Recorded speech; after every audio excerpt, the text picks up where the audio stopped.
Hi, Zach Reiser here, and I'm back with another bass effects review video. Today I'm going to be getting back into the Eventide H9, but instead of focusing on the pitch-based algorithms, I'm going to look at the reverbs. I'm going to try to show you everything from subtle and simple reverbs all the way into take you into outer space, massive cavernous reverbs. The H9 has an incredible amount of things that it can offer in the reverb department, and I'm going to try to show you at least how I like to use it for my reverb usage. So let's get into it. Here is my bass's dry tone, the Dingwall ABZ 6-string on the neck pickup.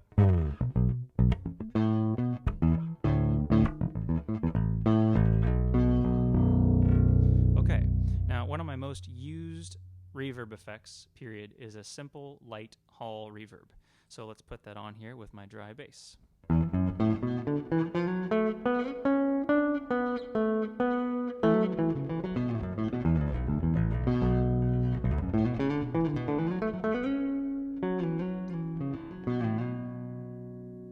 Now what you can hopefully hear is that a little bit of subtle reverb, especially when you're soloing or playing chordal work, tends to broaden your sound a little bit. It sounds a little bit less sterile. It sounds more full. I don't use reverbs a lot when I'm playing bass lines because it tends to muddy up my bass line a little bit, but especially with soloing, I love having reverb on. Now, I'll give you an example. So I put a little bit of overdrive on here, and this is without any hall reverb, so just a simple little solo line. Same lick or similar lick, but with a little bit of hall reverb.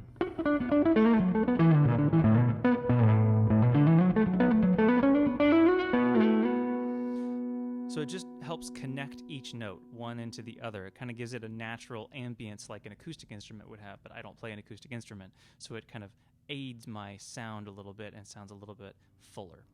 Okay, now one other thing I love doing with short hall reverbs is I love putting synth bass lines into short hall reverbs. So here is a synth sound from the OC2, the OFD, and the Manta. And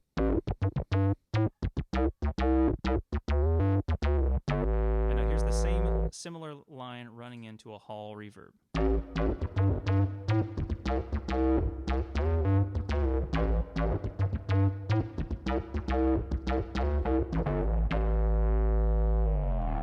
So you can kind of hear I still get the percussive staccato sound of the synth line, but it adds kind of this softness to the envelope of the note when you put the hall reverb on. Okay, so another subtle reverb is a spring reverb. I like this just because it has that very wet metallic sound of the springs of what would be in a spring reverb tank, for instance. So here's that with my dry bass. Bridge pickup.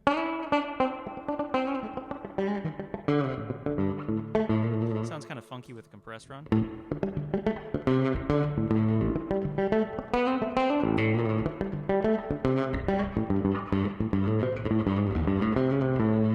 You can hear with really sharp pops, you really hear that spring sound. So yet again, with your synth bass tone, it adds this kind of fun little bouncing vibe to the back of your bass note. So without the spring reverb. With the spring reverb.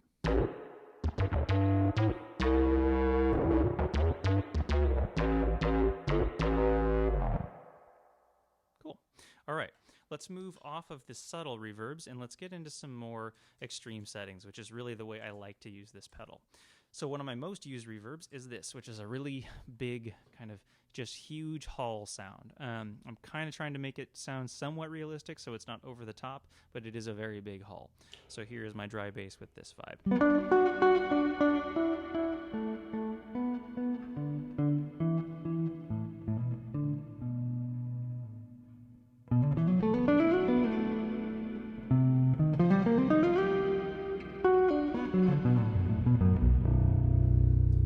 One of my favorite things about reverbs is they tend to place you somewhere. So, and what I mean is that it puts you in a certain mood almost immediately. This big room vibe makes me play a little bit differently because it's not dry, it's not immediate. I have this bloom to my note, and it tends to make me play a little bit more lyrical, a little more solo, a little bit more melodic.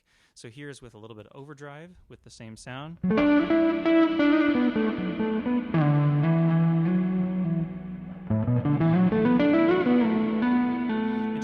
Let's put a fifth on as well from the harmonizer on the other Eventide H9 on my board. Whoa, there we go. Sorry.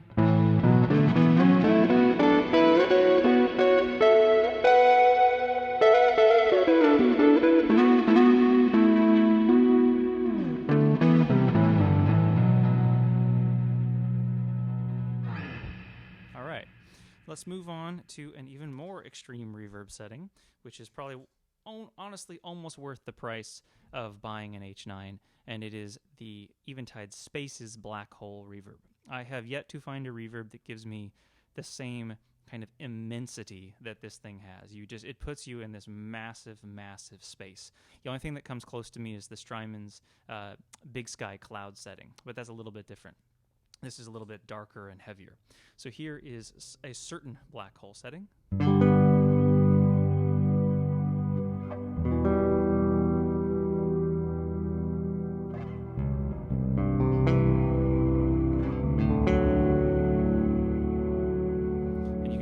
Almost blooms a little bit. It's not quite as strong at the front of the attack, and then it kind of comes in afterwards. So if I play a little bit of a run, the reverb kind of catches up, and it's still going, and it goes for quite a while, because I think this is almost a 20-second reverb.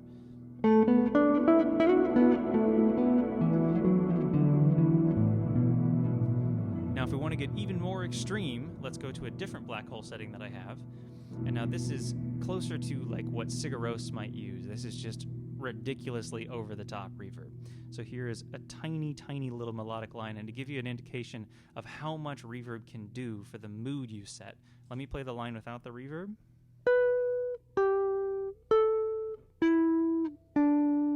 Same 5 notes, but with this big black hole setting.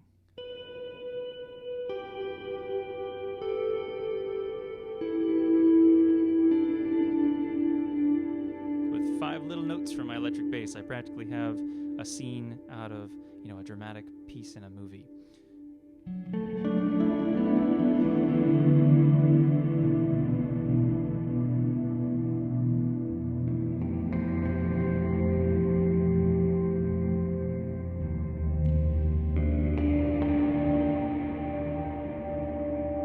Just for fun, let's hit a big low synth note with the OC2 and hear what that sounds like into this big thing. Now, if you don't have headphones on, you should put them on, because that sounds like just this unbelievably massive synth drone.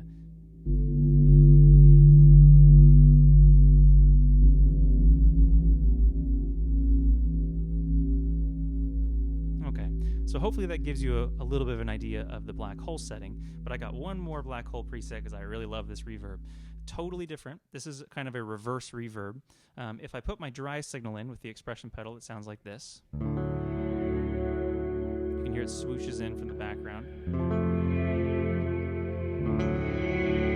When I really like using this is with no dry signal, so I'll roll that out with the expression pedal, and now it sounds like this.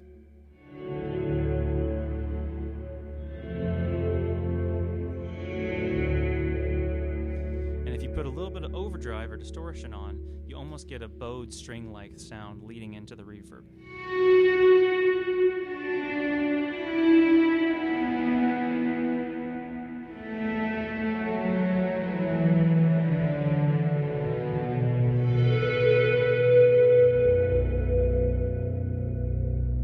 So, Eventide Black Hole, pretty awesome. All right, let's move on to another one of my favorite algorithms ever, which is the Undulator setting, which used to be on the Eventide Modfactor pedal. This is a unique sound. It's like a reverb mixed with a delay, mixed with some modulation, and even a little bit of tremolo. So this is with no dry signal, so it's getting kind of a swelling effect.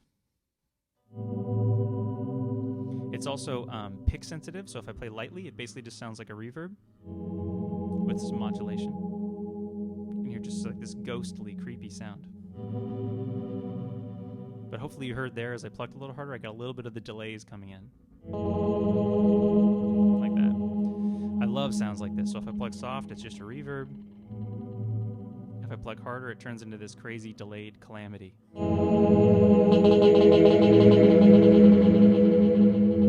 Absolutely awesome for pad work. Now, I can also roll my dry signal back in with the expression pedal. Sounds like this. So it's not quite as extreme now because I can hear my bass. roll the dry signal out, and I'll play some single note lines.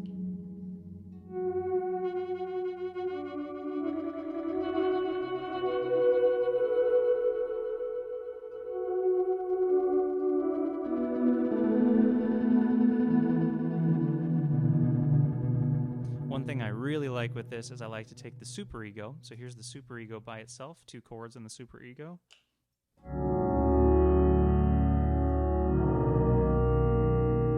So already very synthy. Let's run that into that undulator setting with no dry signal.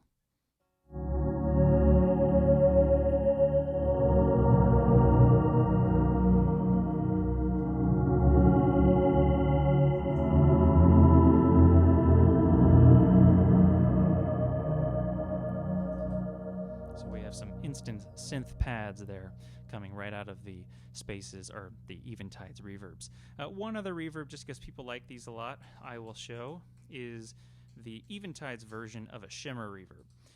Here is a shimmer setting on the Eventide. So just some simple chords with the dry bass.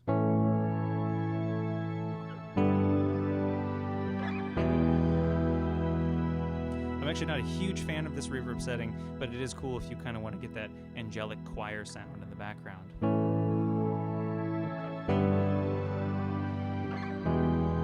Now I really like stacking this with the Superego. So the Superego by itself, same chords.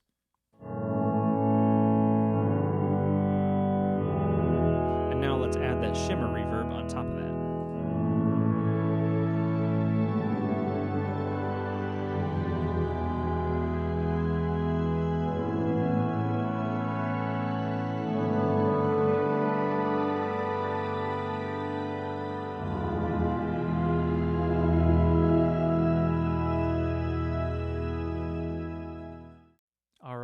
So hopefully now you guys at least have a good idea of what the reverbs in the H9 can sound like and what they can do for you in terms of textures and colors.